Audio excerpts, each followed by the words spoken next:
Have you ever wondered what happens when magic goes awry at Santa's workshop? Picture the scene. It's January, a time of rest and rejuvenation in the north. But not this year. Santa is on the radio, his voice crackling through the static. There's a glitch in the magic, a mix-up. Elves are at risk of going mad and something powerful has been unleashed. Santa takes a moment, sips his rum, and switches frequencies. His voice booms out over the loudspeakers, warning the elves of the danger, promising a year off to the one who can contain the magic. It's a whirlwind of activity in the elves' quarters. Everyone's tested for sanity, asked to remember their place. One by one, they line up until it's clear. Bolt, the elf, is off his rocker. He's not joining the formation. He thinks he's a literal bolt, searching for a wrench. The other elves maintain their distance as the wizard's drum starts pounding, urging them to sing the magic out of the building. Soon, a mouse scurries out from a hole, eyeing the elves who have stopped their chant. It promises to darken the moon before next Christmas, driving all the elves mad in its wake.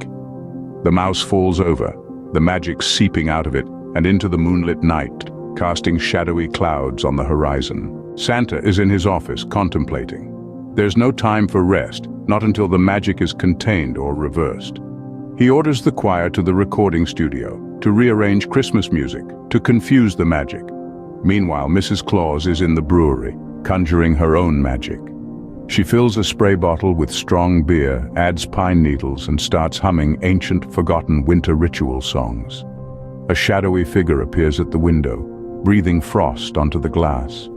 An upside-down Christmas tree forms in the frost, shadowy trails of light dripping from its candles. Mrs. Claus sprays her concoction onto the window and the shadows begin to glow.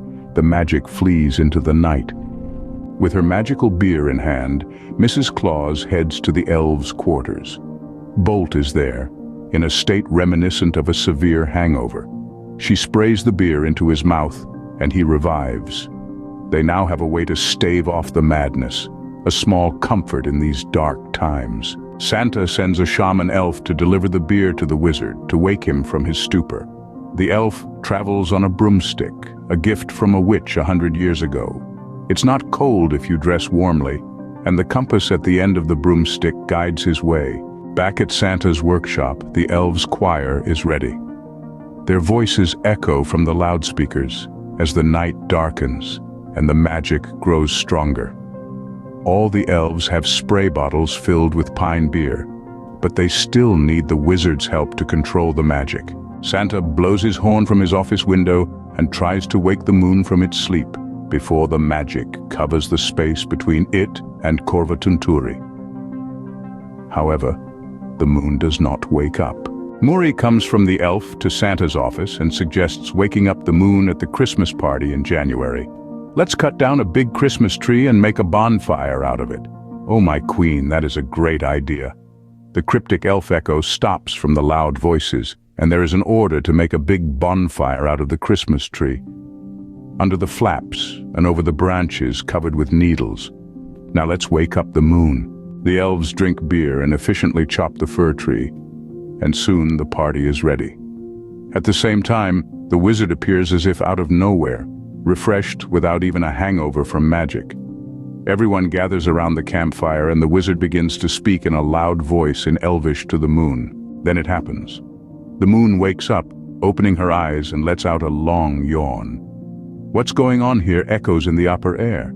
Santa Claus can say, "Do you see black magic got out of your head by accident, and it threatens the whole earring?" Magia still tries to darken the moon by making a shadowy curtain over the fire, but the moon is already alert. The moon gets hands and starts doing magic. "What does it do?" asks one of the elves. The wizard yells at the magic. "You can't do anything. The moon is already calling the sun, and soon the sky will be illuminated by the northern lights." In the grand hall at Korvatunturilla, the elves, Santa, and Mrs. Claus assemble, poised for the ultimate showdown with the enchantment.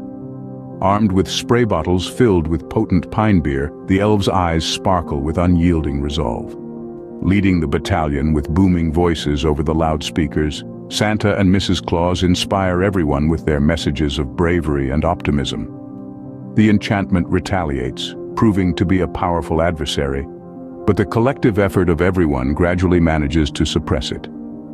As the enchantment starts to wane, an air of triumph starts to permeate the hall, hinting at an imminent victory. The enchantment retaliates once more, but the united strength of everyone steadily forces it back, foretelling a victorious sunrise at Korvatunturilla. So, as we've seen, when magic goes awry at Santa's workshop, it's not just about fixing toys or untangling lights. It's about preserving sanity, about battling shadows, about singing and beer and ancient winter rituals. And above all, it's about teamwork, about everyone playing their part to save Christmas.